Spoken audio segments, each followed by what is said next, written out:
what you can imagine is always scarier than what you actually see.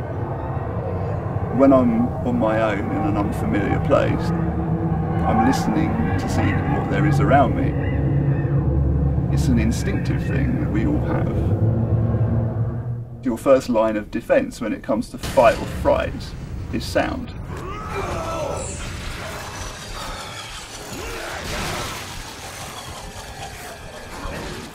What is the sound of fear? Is it a monster directly in front of you, or is it your imagination gone wild? Survival horror makers Visceral Games have mastered the art of turning terror into audio with their hit franchise Dead Space. We traveled here to Redwood City, California to talk to the audio team about manufacturing fright for their forthcoming Dead Space 3.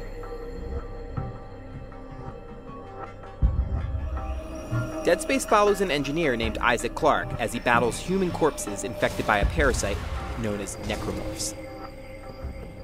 The classic vibe of Dead Space is you're walking through these corridors with not much going on, you know, from room to room, and you know at some stage that someone is going to jump out.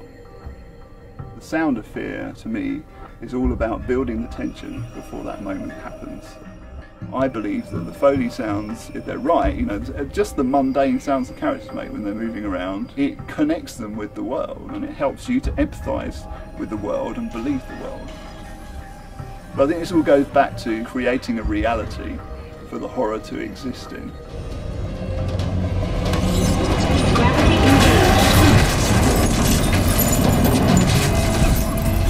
Take anything that you have in media, whether it's a video game or a movie or television, turn off the sound. All the emotional content is removed from that scene.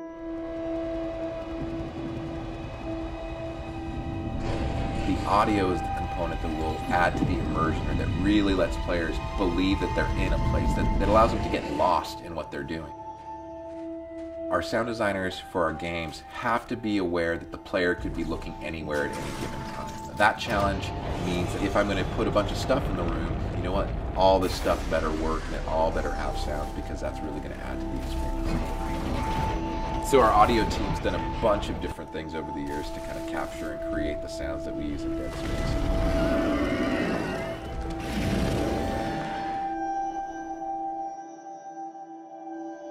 As long as it comes out and it sounds believable and it sounds unique, then I don't really care where it comes from. A melon's a nice thing because it's got a kind of bony outer shell and a very squishy, watery inner. So if you hit it hard enough, you get the kind of crack of the shell and then you get the splurt of the liquid inside. And that probably has more of a sense of smashing a skull and mushing the brains inside than actually doing it for real.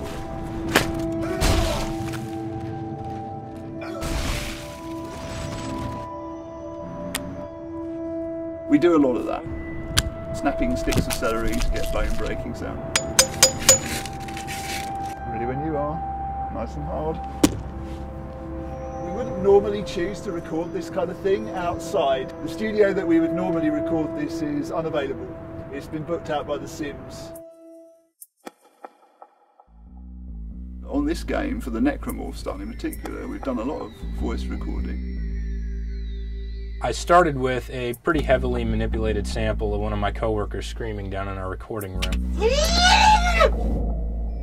Bit by bit, I will start adding in plugins and audio processes and other samples, animal noises,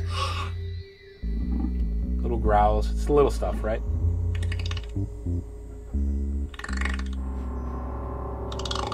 And then you get the entire composite terror sound of a necro screaming.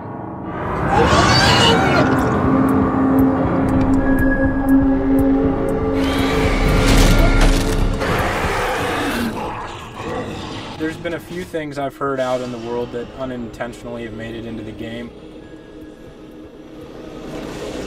One of them was my little niece. She had this scream that was completely singular, and I had to have it, and it's in one of the creatures.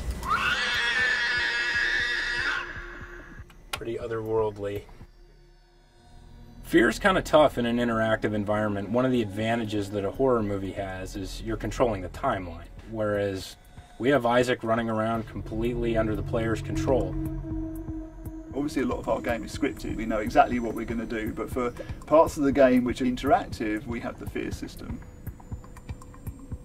The fear system is important because it tells the audio what to do to make the player afraid.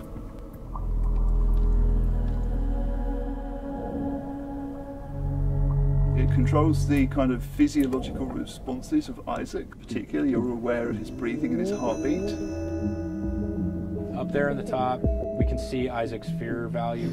He has only 0.1 fear of a possible 1. That means Isaac's pretty relaxed. Now we've got some fear.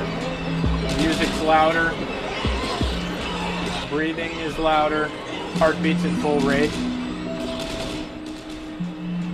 I like to think that that fear system adds to the intensity of the combat, you know, with the staccato background. The necromorphs kind of, with their vocalizations chiming in, you're starting to create this symphony of destruction. And that fear music is degrading and getting quieter and quieter. And there's this exhalation, you're like, I did it. And it just feels like you've survived something that was significant.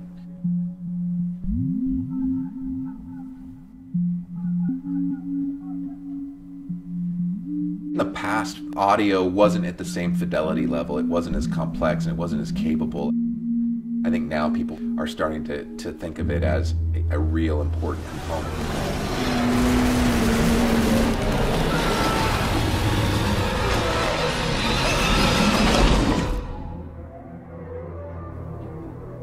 I don't care if players don't notice what I'm doing, to be honest. I mean, you know, this sounds like a cliche, but really if players don't notice, then you're doing your job right.